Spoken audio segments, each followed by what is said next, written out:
So welcome everybody to another Fandom of the Opera lecture about how the audience for opera, a 4 centuries old art form, helped create the modern media world.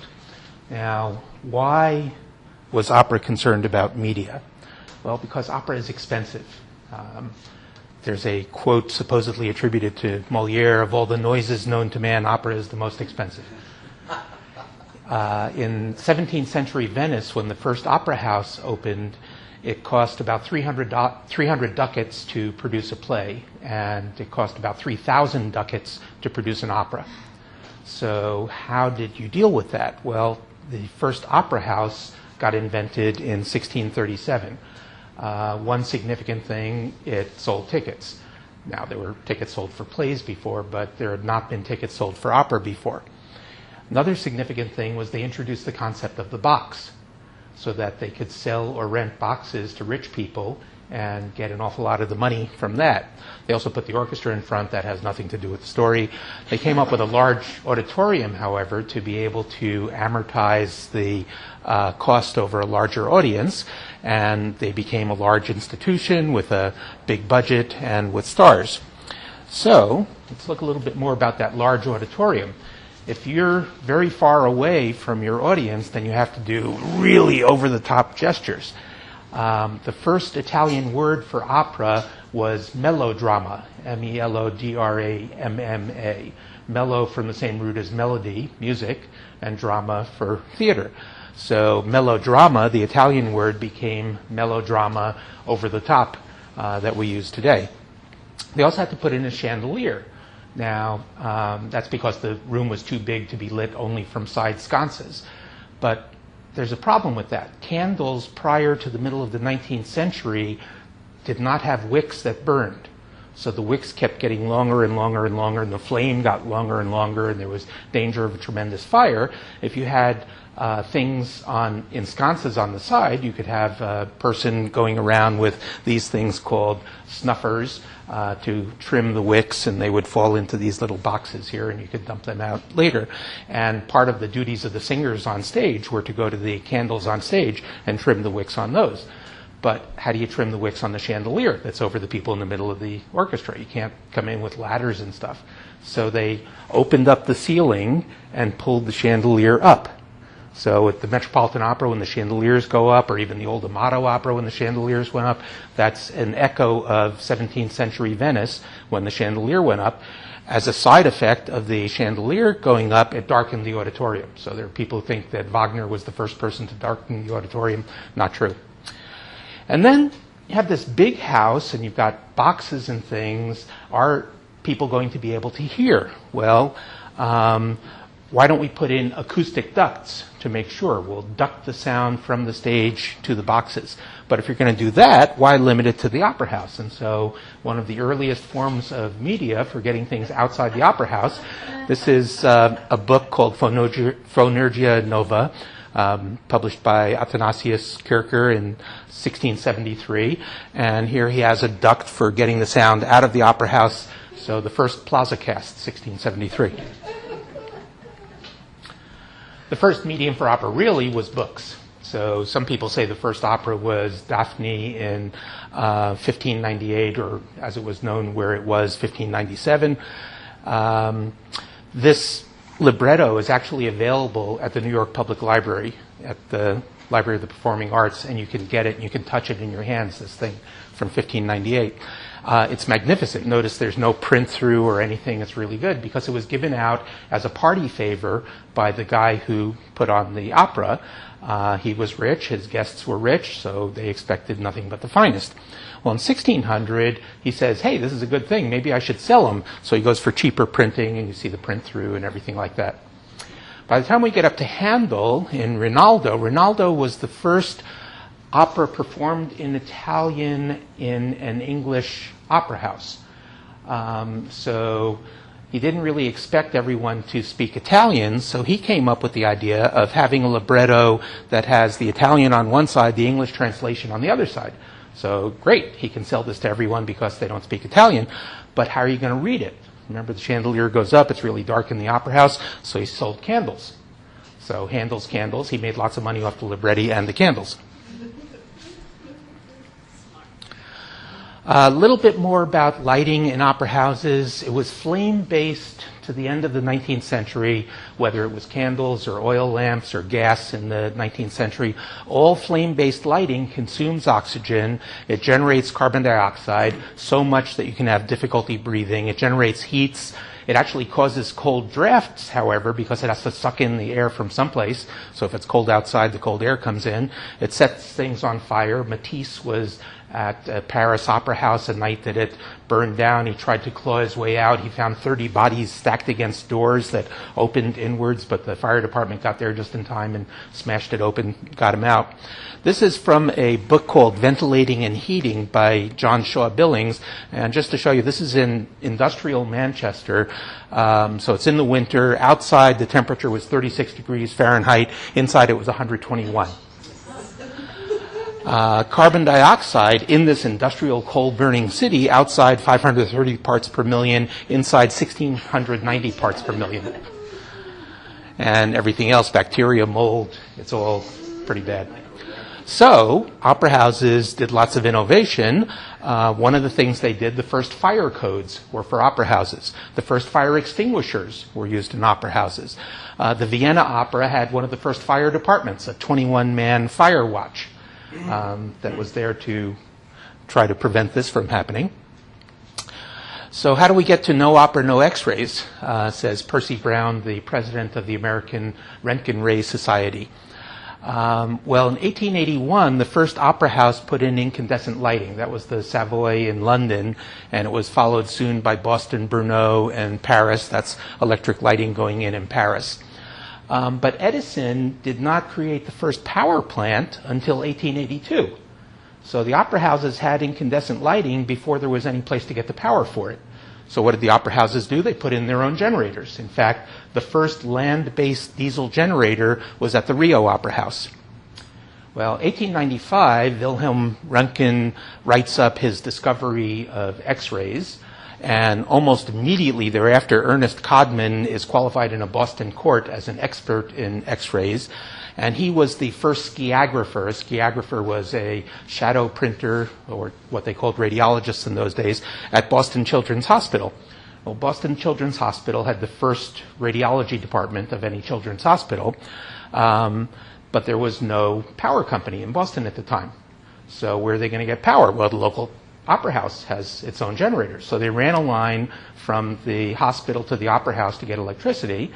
Unfortunately, the generators at the opera house only ran when there was an opera. So no opera, no x-rays. So here's traditional media history. 1876, Bell files for a patent for the telephone. 1877, Edison's first phonograph. 1895, the Lumiere's the first movie theater. 1920, the first commercial radio station, KDKA in Pittsburgh. 1927, the first sound movie, The Jazz Singer. 1939, television is introduced at the New York World's Fair. 1961, the first FM stereo broadcast. That's traditional. Here's opera. In every case, it beats the tradition. So Bell filed his patent for the telephone in 1876. Antonio Meucci was working on the telephone at Havana Opera in 1849. Edison, first phonograph demonstration in 1877, and that's just a demonstration. By 1860, opera arias were already recorded, and we can hear them today. First movie theater, 1895. First opera movie system in 1886. And the reason for the asterisk there is the head of special effects of the Paris Opera actually got the first patent on a photographic motion picture system, and that was in 1852. First radio station, 1920. The Met was transmitting operas in 1910 on radio. First sound movie, 1927. There were opera sound movies galore at the Paris World's Fair in 1900, and there were earlier ones than that. TV introduced at the New York World's Fair. Well, Carmen was broadcast on BBC TV in 1934. And Pickwick, an opera, opened on TV before it even opened in the house. Stereo, 1961. Berlin Opera was transmitting stereo radio in 1925, and maybe even before that. So where did this all come from? Well, the first prediction we have of opera media is from Charles Wheatstone's Enchanted Lyre, or Acoucryptophone as he called it. This is the lyre. It's just a hunk of metal, does not make music, but it's suspended from a brass wire connected to the soundboard of a piano or a harp or something like that. So the sound was conducted down the wire, and it would emanate from the lyre, and the people who were watching this said, "Oh, it's magic. I can hear the sound coming out." So a reporter came, and he said, "Wow, this is going to allow us to get opera in taverns." So here's Meucci again. The reason I mention him, there's a museum to him in Staten Island, and you can go there. You can actually smell his candle. He was one of the first to perfect the candle, so we got to the modern candle. He was the head of special effects at Teatro alla Pergola in Florence. He then became the technical director of Teatro Taccone in Havana. And whether he invented the telephone or not, there's some question, but Italy seems to think he invented the telephone. They issued that stamp in his honor. It's good that they issued a stamp, because one of the things he invented was the postage stamp. But the telephone did something strange to opera. It made the visual go away. And opera is not just sound, there's also a visual aspect. In 1848, Punch was already predicting that there was going to be home delivery for a fee. You would pay your money, you'd get the opera. I mentioned Meucci before. In 1876, the New York Times, this is before Bell, when Professor Rees was promoting his telephone, they predicted that there was going to be a box office drop due to the telephone. And I'll talk a little bit more about that. Here's a cartoon that appeared in Punch in 1877, and the mistress is telling the boy, now, make sure you connect to this opera house for this piece, and then that opera house for that piece. By later 1877, in May, an aria was transmitted from Providence to Boston, an entire opera, Don Pasquale in Bellinzona, Switzerland, and then in 1880, opera was transmitted 80 kilometers from Zurich to Basel. First microphone was developed just for opera, and we had the first courtesy home listeners. But here's that New York Times story from 1876, and they're basically saying, who's going to go to the hot and crowded opera house, remember the heat from the flame lighting, when you can stay at home and listen to the opera on the telephone? So here are those first home listeners, and the reason they're courtesy home listeners was Colonel J.H. Mapleson was running the Academy of Music, and he allowed Edward Fry to connect to that. J.R. Newcomb was running the Theatre Royal in Plymouth, England, and he allowed William Herndon to connect to that. Both of them did it about November of 1880. I'm not exactly sure who was first yet. This is Fry's tombstone. I went there 2 weeks ago. This is all that's left of it. His brother, by the way, wrote the first American opera. His tombstone's completely gone already. In 1881, in Paris, a guy who was an aviation pioneer, Clément Ader, came up with an idea which was, why just have one microphone? Why don't we have pairs of microphones? And then we can listen with both ears, and presto, we get stereo coming from the opera house. This is a diagram that appeared in Scientific American describing that in 1881. Victor Hugo was one of the listeners, and this is a translation of the French, but basically he said, it's very strange. Heard the opera through two earpieces connected to the wall. The children were delighted, and I was too. So opera started promoting telephones. This is the first sort of commercial service. It happened in Dundee, Scotland. This is a letter to the era explaining what's going on. But here is the Dundee telephone book for 1883. And notice that telephone 171 is the box office of the Theatre Royal, but telephone 172 is the orchestra of the Theatre Royal. So you could call the phone company and say, connect me to the orchestra of the Theatre Royal and listen to the opera, and you pay the phone company a toll. Well, this was so successful that the phone company invited people who didn't have telephones to come to the central office and pay to listen there. This was a very significant event. King Louis I of Portugal was in office in 1884, and there was a Portuguese opera composer, Augusto Machado, who had written an opera in France called Lorient, and it was tremendously successful, so he was bringing it back to Lisbon. So, local boy makes good, this is amazing. All the newspapers talked about it every day. The king said, I'm absolutely going to be there. Everything is great. And then his sister, Princess Maria Anna of Saxony, drops dead. And the royal rules of mourning are he can't leave the palace. Well, head of the local phone company goes, I remember what they did in Paris. Why don't I do the same thing in Lisbon? And so he did, and the king listened. This is something that one of the local newspapers wrote up, and there's a telephone transmitter on the stage to pick up the sound. That's King Louis listening with both ears. This is the actual telephone that was used. Were those the first earbuds? Maybe. They're kind of small. So honor and protocol were satisfied in 1884, whereupon two theatrical promoters go, I think there's a way to make money here. And so they decide to start a commercial service. And so pay cable begins in 1885. You paid 180,000 reis, which worked out to about $1,825 today, and you got a full season of 90 operas from Teatro de San Carlos, starting with Boito's Mephistopheles. This was the first time that the Opera House made money from sending out the operas.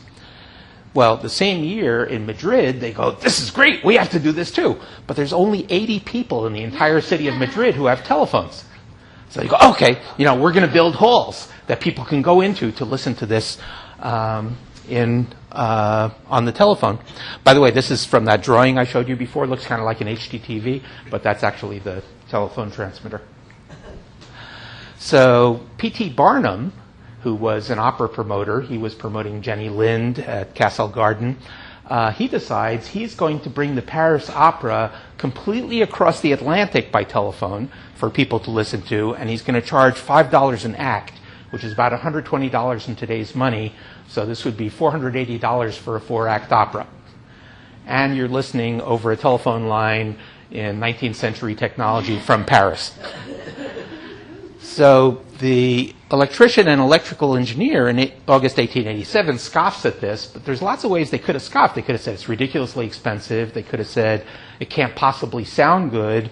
But instead what they say is performances at the Paris Opera depend largely for their success on the scenery and the ballet. The singer's not ranking very high. By 1888, we have headphones. We know that it's by 1888 because there was an article in the Electrical Engineer saying that for that Lisbon service, people were using headphones. Could it have happened earlier? Sure. Edward Fry in 1880, who was listening, was an invalid. He was in bed. He surrounded himself with pictures of the performers. He had a libretto. He was applauding when they did a good job, and he patted the pictures of the people who did a good job, turned them upside down if they didn't do a good job. So probably he rigged up some kind of headphones too. By 1895 in the UK, there's this service called the Electrophone, and they provided stereo headphones. The only difference was they came up from below instead of over the head. What did people do before headphones? They had elbow rests. So business plans. I mentioned before in Dundee, the phone company had toll charges. In Lisbon, there was the annual subscription. In Paris, there were two different business plans. There was an institutional business plan. That thing at the lower left was one of the institutional devices, could be in a hotel lobby, train station or something. You put in your 10 centime coin and you got 3 minutes of opera, and a needle showed you which opera house you were listening to. But then there was a residential service. The residential service had things like that one in the middle there.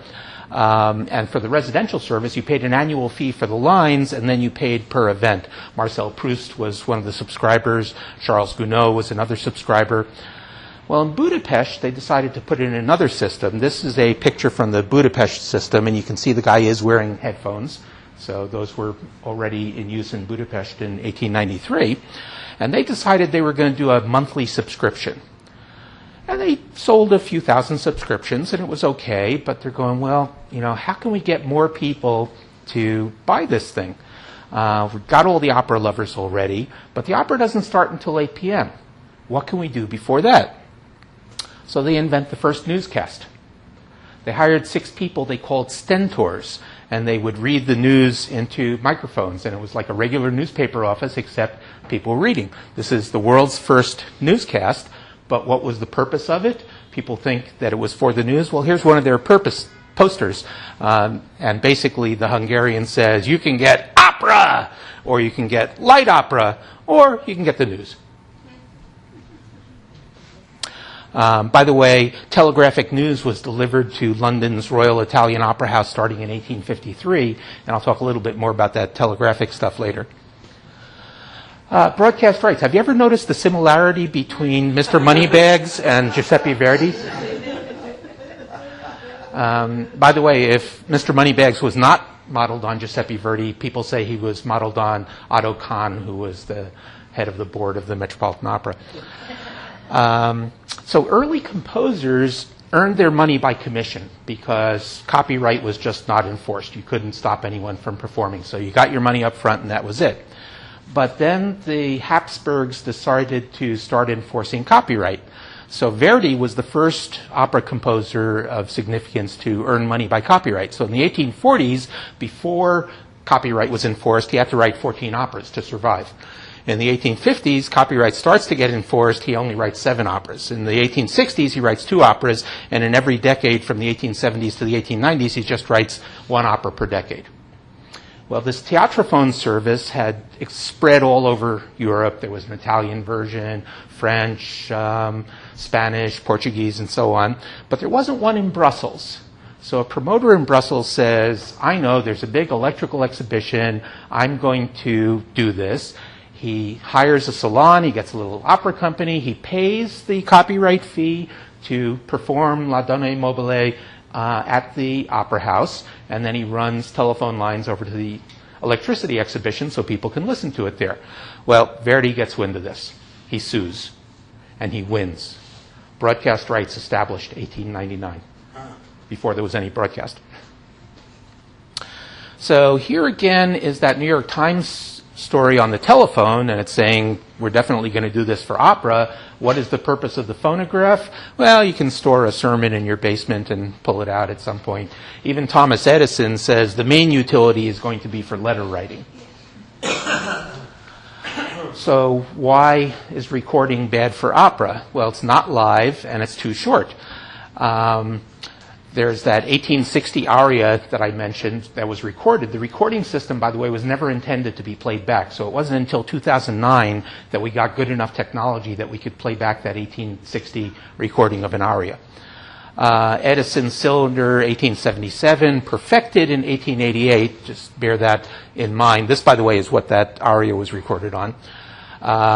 Marie Rose sings an aria from Faust into the phonograph in 1878.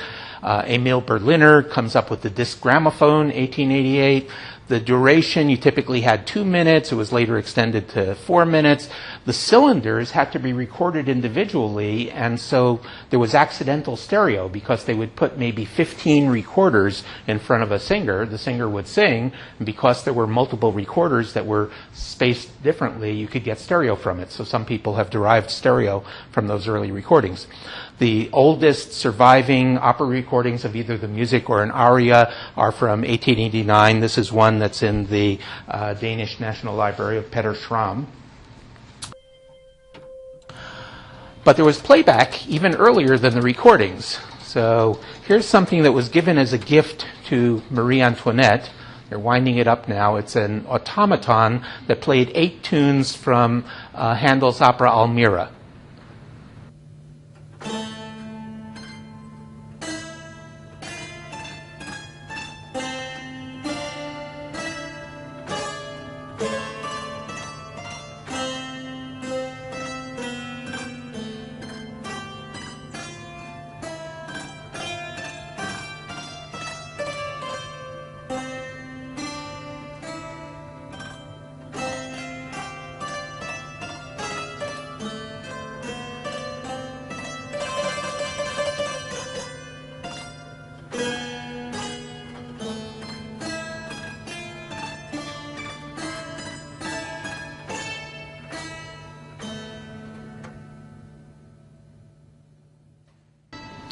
And here's another clock that had an organ, would play pieces from operas.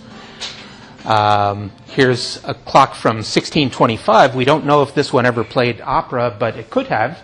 The technology was certainly there. The oldest thing that we know of at the moment is a program sheet in Handel's handwriting from 1732 to have operas played on something. These, by the way, were the first programmable devices. The cylinders could be repinned. And so some people talk about the Jacquard loom presaging computers. This is centuries before the Jacquard loom. But this is for rich people.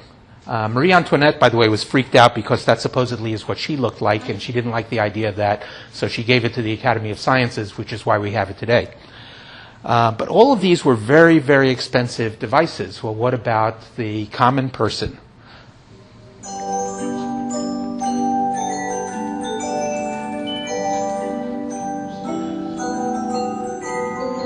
So 1888, we have Edison's successful phonograph. We have Emil Berliner's successful gramophone. But in 1885, we have the music box disc. And this one, as you can see, is Cavaleria Rusticana. There's a wonderful museum in Utrecht in the Netherlands, the Musical Clock Museum. And they've just got tons of stuff, carillons, all kinds of things that play opera. There were jukeboxes. These were mass-produced, so only just a few pence for something, and coin-operated, so they were the first jukeboxes. And even before that, we had organ grinders. And the organ grinders would typically play opera music. So here's a story from the New York Mirror in 1845 talking about the Bohemian Girl and that its tunes were already established favorites ground by every hand organ. Here's a penny arcade phonograph. So you paid your penny and everybody got to listen at the same time. So there's no visual, there's short time, it's not live, you have distortions both from the recording horn and from the playing tube. It doesn't seem like a really good thing. Well, was still being experimented with. This is Lionel Mapleson, who was the librarian at the Met, and he made the first non-interfering location recordings. He started out on a lighting bridge above the stage, and then he switched to side stages. You can buy his recordings now and hear what the singers at the Met sounded like at the turn of the century. By 1903, they said that there was a complete Hernani on 40 discs. Remember, these are just 3 to 4 minutes each, and an almost complete Pagliacci by 1907. As far as the visual stimulation, here is a puppet opera that was created in the 1920s. This appeared at the New York World's Fair in 1939 in the Gas Pavilion and sponsored by RCA Victor. And they performed many, many operas. The successor to this still exists outside of Chicago in a town called Rolling Meadow, not far from O'Hare Airport. I went there and saw a butterfly production that was absolutely magnificent. So if records were so opera unfriendly, how do we get to this point where Punch magazine is talking about the 1908 opera singer and its stars in opposition, or the record operatic duel between Tetrazzini and Melba? Well, it's because of this company called Victor. Now, why were they called Victor? They were the first company to have discs. Discs could be more easily mass-produced. And so all of their competitors sued them to slow them down. And they won each lawsuit, one after another. It took a long time. And after about 13 years, they won the last lawsuit. And one of the partners said, "What should we call ourselves?" "Well, we won all the lawsuits. We're the Victor." So that's how they became the Victor Talking Machine Company. But by that point, Edison had a huge head start. And so Edison had phonographs in many, many homes, and Victor had none. So they're going, how can we get our phonograph or our gramophone into the home? And they go, I know, let's tie the company to opera. So they erected this thing, which at the time was the world's largest illuminated sign, right near the Metropolitan Opera. And they're saying, Victor, the opera at home.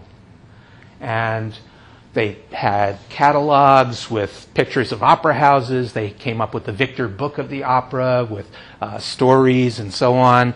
They got Caruso to record for them. There's Caruso showing that recording horn and the distortion that caused. And people bought it. And they only had to buy one opera record. So Caruso's recording of Vesti la Giubba, his third recording of that, became the earliest recorded million-selling record because so many people bought it. It has never been out of print. You can still buy it today. But maybe they only bought one opera record, but it wouldn't play on an Edison machine. It would only play on the Victor machine. And so they were able to sell the Victor machines, and then if they bought popular music, fine. Hey, Victor didn't care about that. They sold you the machine. So Edison eventually goes, okay, I have to get into this disc business also, but he's got to say my disc is better than anyone else's disc. So how does he do that? He comes up with something called a tone test. And in a small location, it would be something like this. They would blindfold people. He'd have the phonograph and the singer, and then the people would remove the blindfold, and the singer wouldn't be there anymore. And oh my God, couldn't tell the difference. In larger situations, he'd have something like Carnegie Hall, or here's a large hall in Pittsburgh. It did not seem difficult to determine in the dark when the singer sang, and when she did not, the writer himself was pretty sure about it, until the lights were turned on again and it was discovered the singer was not on the stage at all, and the new Edison alone had been heard. Well, in 1972, this, who was one of his singers, Anna Case, confessed that she had trained herself to sound like a phonograph recording. So I mentioned those horn distortions. This guy, Tom Stockham, one of the few people to have won a Tony Award, a Grammy Award, and an Emmy Award. Ray Dolby is the other one, and an Oscar also. He's basically the inventor of digital recording. The first commercial digital recording was an opera. It was The Mother of Us All from Santa Fe Opera. But he also decided to come out with this album on the left, which was to remove the horn distortions from Caruso, so for the first time you could hear what Caruso actually sounded like. And unfortunately, the record didn't sell very well. So maybe people liked the way that Caruso sounded with the distortion of the horn. These are the oldest existing movies that were intended to be projected in theaters. They are from a guy by the name of Louis Le Prince. He was born in France. He did most of his work in England, and he actually lived in New York at the Maurice Drumel Mansion. And he came up with patents, and one of his patents was described by the secretary of the Paris Opera as method and apparatus for the projection of animated pictures in view of adaptation to operatic scenes. Well, if you don't like Le Prince as the inventor, here's Thomas Edison. Here is his first caveat filed with the U.S. Patent Office for motion pictures. And what does he think is the only purpose for a motion picture? A continuous opera. And he says, we may see and hear a whole opera as perfectly as if actually present. He also, by the way, in 1891 proposed a color television system for opera. Never invented it, but he did propose it. So silent movies, problem. You know, there's a silent movie. But what if it wasn't silent?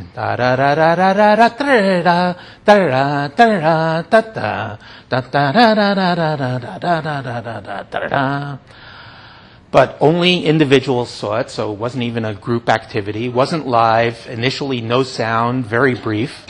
Now, later, it got longer. You got to have local sound. So what did the producers go for? Well, they went for opera stories because people knew them. And who did they want to have in their movies, even if they were silent movies? Opera singers. Why? Because they were the stars. So there's Geraldine Farrar in a silent version of Carmen.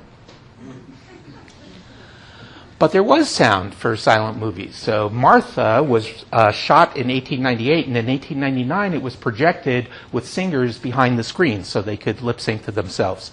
The first movie score was written for this movie, L'Assassinat du Duc de Guise, and it was written by Camille Saint-Saëns, who was an opera composer.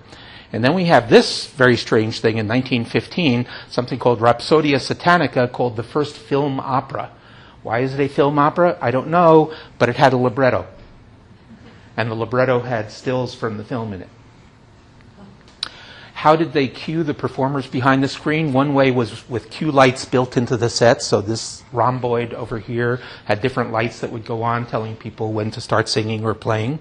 This one has a little image of the conductor down at the bottom so that the singers can see that. And then this was the most complicated system. The score actually moved along the bottom of the image backwards with an arrow to tell you where it is. The reason it's backwards is the singers were behind the screen. So for them to see it, they had to have the score backwards. So here's a silent movie intertitle. Any idea which movie this is from? You're of the old world. If you were born here, you'd feel the same as I do. Anyone have any ideas? Okay, this is the movie that it was from, The Jazz Singer. Everyone thinks that The Jazz Singer is the first sound movie, but most of The Jazz Singer was a silent movie. Just had musical accompaniment. But that was 1927. Here is opera sync sound movies. You can tell their sound because of the horn over here in 1905. And here is one of three systems in use at the Paris World's Fair in 1900, the Phono Cinema Théâtre, and there's Victor Maurel and a bunch of other famous singers who would do sync sound arias. That takes us back to 1900. How about earlier? This is the oldest existing sync sound movie.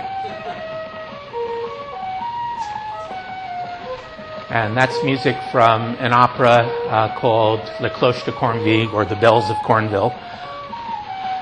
It opened 7 years earlier. Well, if we had sync sound starting in 1894, why did it take till 1927 for us to have sound movies? Well, it's because there was no amplifier, and which would you rather have, the sound you just heard or a live musician playing and singing? And so those silent movies had live musicians. It was a wonderful experience. Here is the first Milli-Vanilli of opera. In 1908, they took a Caruso recording and had an actor lip sync to it.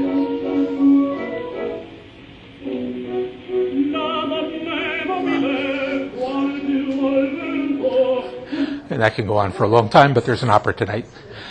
And then This Is Cinerama comes out in 1952, the pinnacle of movie experience. So what do they show? Aida from La Scala. Acoustic Broadcasting, a guy by the name of Horace Short, another aviation pioneer, comes up with something that he calls an auxetophone or an auxetogramophone. And it's basically a gramophone but with a compressed air tank so that it's amplified by compressed air. The needle moves the valve. So he takes this very powerful phonograph up to Gustave Eiffel's office at the top of the Eiffel Tower, and he plays opera records, and you can just be standing anywhere in Paris and listening to the opera. That was the first broadcasting. Then we get to radio. Radio restored the event nature and also the length of opera. 1907, we have the first performance by a live opera singer and also opera music played by a 200-ton synthesizer called Telharmonium that was actually across the street from the Met. Then we get live operas. By 1920, they can transmit transatlantically. This is Nellie Melba singing into a microphone, clutching her pocketbook. Her microphone exploded, by the way, before she got there. 1925, we have the stereo broadcasting that I mentioned. Operas start to be commissioned by radio companies in 1932. And then in 1937, we have the first non-visual opera. It was called Green Mansions, and the reason it was non-visual is it used radio sound effects. So it could not be performed on a stage. You had to use your imagination for it.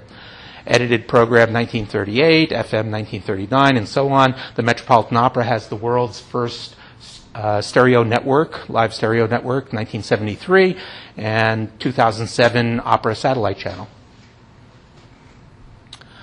The first prediction of opera TV at home, 1882, in a book called The 20th Century by Albert Robida.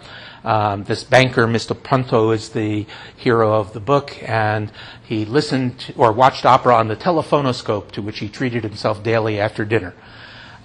He predicted not only opera on TV, but also broadcasting, newscasts, product placement, and all of it was based on the 1881 Stereo Paris experiment. Now, that's science fiction, another picture from the 20th century in 1882 of talking to the people in the boxes. But here's science fact, the first book published about television in Portugal in 1880, 2 years earlier. Here is Charles Francis Jenkins, a motion picture and television pioneer, coming up with vision by radio. And again, what does he think is the purpose of having television? It's so you can get an entire opera in both action and music. So, television, Fritz Reiner comes up with the idea of a conductor camera in 1928. Carmen is broadcast in a half-hour version in 1934. Then we get lip sync, dance sync, opera from the opera house stage starting in 1947. And then equivalent to that non-visual opera, an unstageable opera. Menotti wrote one called Labyrinth, and it used video effects, so it couldn't be performed on the stage. First opera on cable TV before HBO, 1971. The first live stereo on television was an opera. The first live subtitles on television were an opera. And then HDTV in 1989, which is 7 years before it was broadcast in the United States. Now, it's a good thing that Fritz Reiner was not successful in 1928 because television cameras were not particularly sensitive. They could shoot maybe midday sun outside, but inside not so good. So this is actually a television camera of the sort that would be used in 1928 indoors. These large things here that look like lights are actually photocells, and there's a beam of light coming out of the camera and scanning across the studio. So the only way that works is if the studio is pitch black. Well, if it's pitch black, how do you read the music? No problem, we'll just print it in radium on black paper. Here's some commercial TV opera. All of the U.S. commercial networks. ABC commissioned 3 operas.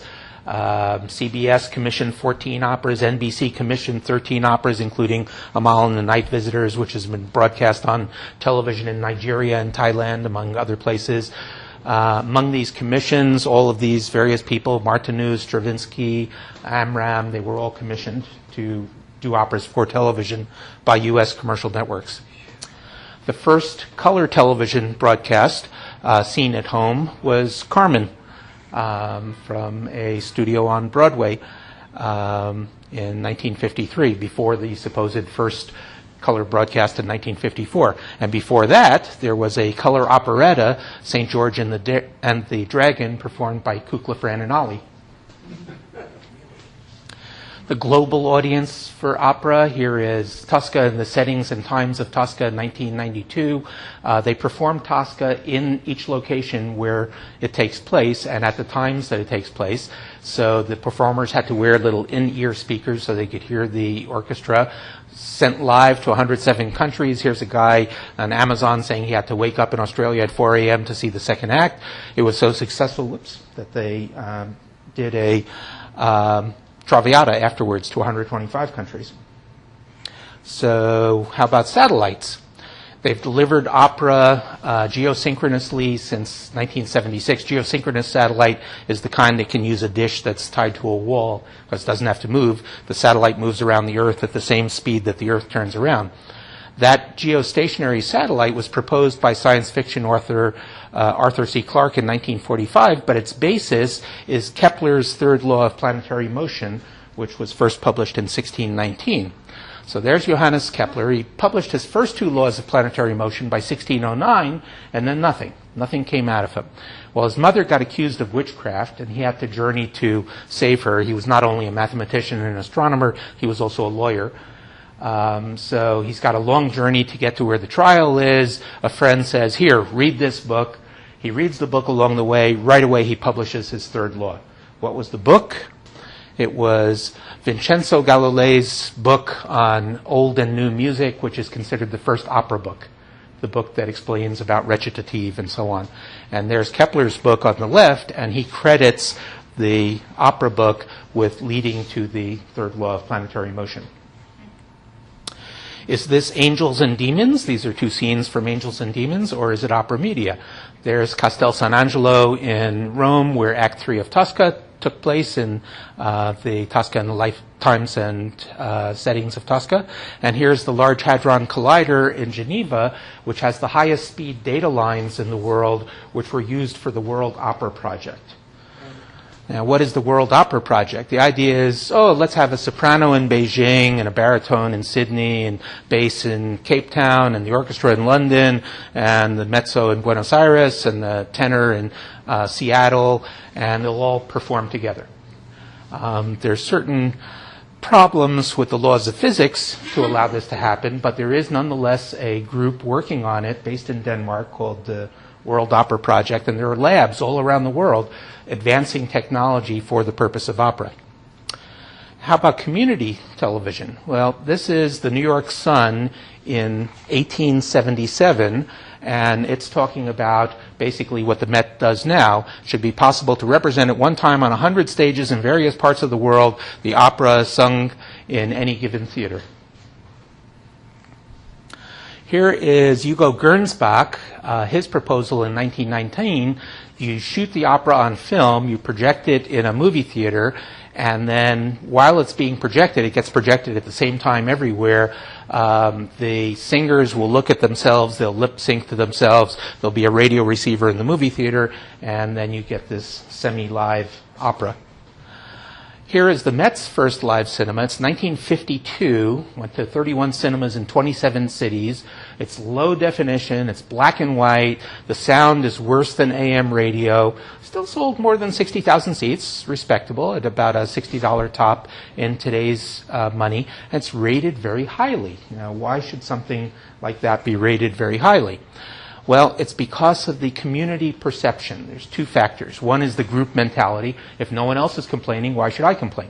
So in that 1952 broadcast, there was actually one theater that got a television show instead of the opera because AT&T did a problem with the switching. But they still rated it very highly. And people applaud at the end. Now, why are you applauding? Nobody can hear it, but it's what the other people in the audience are doing. The other is cognitive dissonance. Now, I mentioned that the tickets for opera were very important because they cost money. So it takes money, time, and effort to go to these cinemas. And if you spent money, time, and effort to go there and you didn't like the result, then you were stupid. But you don't want to be stupid. So it must have been good. Here's free community TV starting in Basel, Switzerland. The reason it's there is that's where the company that made this projector was. It was actually a color picture. I only have a black and white image of it. Here, the Met does HD Plaza and Times Square. The city closes down Times Square, and we're on 17 screens this year. And then in 2007, San Francisco Opera brought it to AT&T Park, and now it's in Washington and a bunch of other ballparks. But that's not something new. Baseball and opera have a much older connection. So here is the Sporting Life in 1885, the notes from Augusta, Georgia, and they're saying, we have a blackboard at the Opera House and a diamond on it, holes punched in it for each base, and there's a telegraph guy, and he comes up with the plays, and so we watch opera at the Opera House. In Atlanta, they actually hired young boys to run around a ball field that was painted on the stage to do baseball. So here's a headline from the Atlanta Constitution, baseball at the Opera House. Again, lots of technology. 46 patents were issued for this, and there were some unpatented systems. We get into androids. This was developed at the Academy of Music in Richmond. This was at Palmer's Opera House in New York. This is at the Opera House in Tucson. This is an ad in the Arizona Daily Star, 1931, as late as that, saying, hey, watch the World Series between the Philadelphia Athletics and St. Louis Cardinals from a comfortable seat in the Opera House. Opera in 3D, predicted in 1936. The first one was actually Philip Glass's Monsters of Grace. The set was going to be so unbelievably expensive that it was cheaper to make a 3D movie of it. And this is the typical audience wearing 3D glasses picture, except this is the LA Opera audience, which is why they look a little fancier than the usual audience. Don Giovanni, done by Opera de Rennes in 2009, about 6 months before Avatar, and successfully transmitted in 3D. And there's some more 3D operas.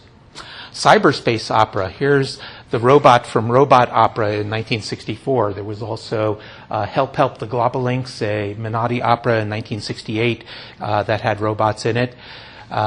Computer-aided opera, collaborative composition, Onoria and Cyberspazio.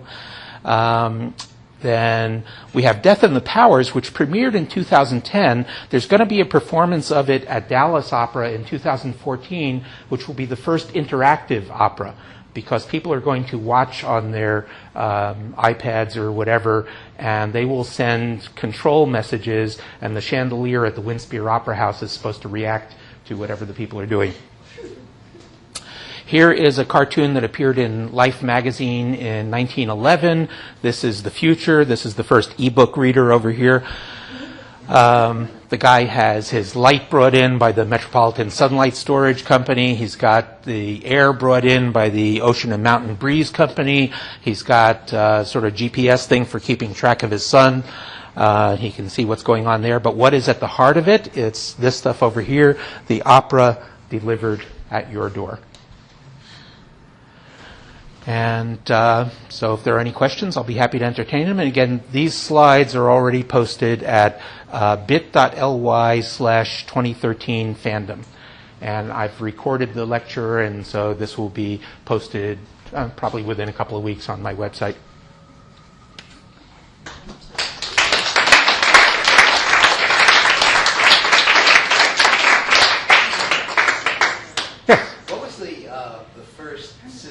Synchronizing pictures and sound on the same film or the same medium, you know what I mean? Well, they didn't do that originally. Exactly, yeah, what they did was they put one of those telephone transmitters at the stage, so the guy in the projection booth could listen to what was coming off of the gramophone, which was behind the screen, and then he would adjust his projection speed. Projectors were hand cranked at the time to match whatever the phonograph was doing. So he would slow down and speed up? He would slow down and speed up depending on what... Same. Right. How close was he? Any Oh, idea? I think remarkably close, if he was good. God, what a job. Yeah. Yes? Who and Victor came up with the dog? The dog was actually from a subsidiary of theirs called His Master's Voice, which was originally the typewriter and gramophone company in the UK.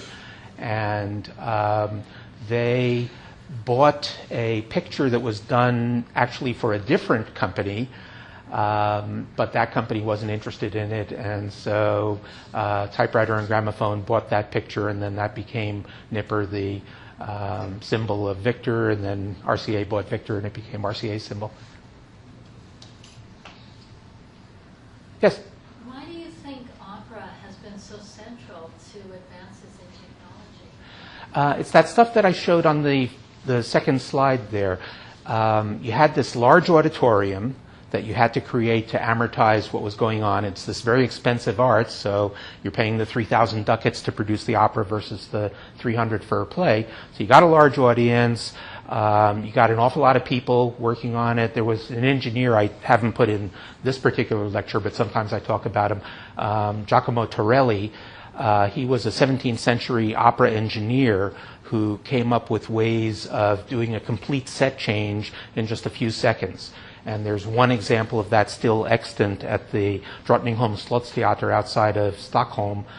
You can go and you can see the 18th century, in that case, stage machinery, and they can do a complete set change from a ballroom to a park in 4 seconds flat using 18th century equipment. So you had all of this technology. You've got this big institution. You're hiring singers well in advance. You've got the orchestra and everything else. So the opera company wants to get as much money as they possibly can by disseminating things as far as they can. So they're interested in the media. And the media company needs the opera company for the size of the institution, because where are you going to get the development money from? You basically have three choices: the church, the government, or the opera. Nobody else could afford it. But the opera also gives you stars, which the church and the government don't give you. And they give you stories, which the church might give you, but the government doesn't. So that's why there was this wonderful symbiotic relationship that continues today. Yes? The slide that you showed with the Victor Hugo quote, where people are standing around a room with these earplugs in, listening to and looking at the wall. Yeah. I don't see the romance of that, or even why I would prefer that to going to a hot opera house. I mean, Well, it wasn't a question of preferring that to the Opera House. This was the world's first electricity congress in 1881 in Paris. And here's this aviation pioneer who's gotten into the telephone business, and he wants to show how great his telephone receiver is. So, look, I can even bring opera to you over the telephone receivers. So it didn't become commercial until after what happened in Lisbon. And the reason it became commercial there was because of this local boy makes good story. It was the hottest thing in the news, and everybody in Lisbon knew about it. So when the theatrical promoters the next year said, we're going to do the same thing, oh, yeah, I want that. I'll pay you 180,000 raise. But that's extremely elitist, right? I mean, it's still going to be a very small audience. Well, how many people do you get in an opera house? The Met happens to be a very large opera house. That's 4,000 people. One of the reports about the Telefoner Mundo in Budapest is that they had 31,000 subscribers.